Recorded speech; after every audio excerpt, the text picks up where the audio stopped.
When we start to plan flights, one of the first steps is to analyse the en route weather.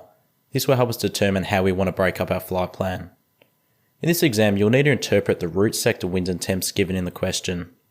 If you've already completed ATPL Met, you'll be familiar with these. If not, we'll cover it now.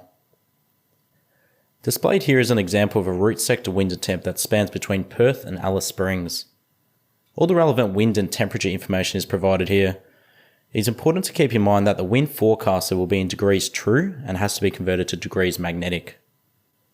The sector for the route sector wind and temp data here is Perth to Kalgoorlie, Kalgoorlie to Lanop, Lanop to Alice Springs, with Kalgoorlie and Lanop being the en route waypoints. The route sector wind and temp waypoints are generally on the route you're flying, but occasionally there'll be waypoints that beam your track. We'll talk about scenarios like this a little bit later on.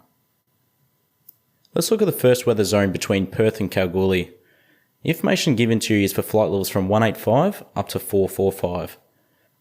Because the 727 can't usually fly that high, occasionally the top two route sector wind and temps are left out, so don't be concerned if they're missing.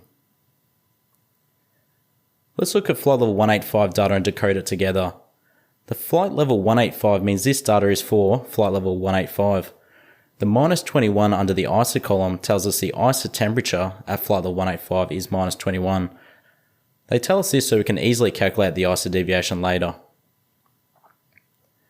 The first two numbers in the route sector wind and temps tells us the wind direction in degrees true. The next three numbers are the wind speed.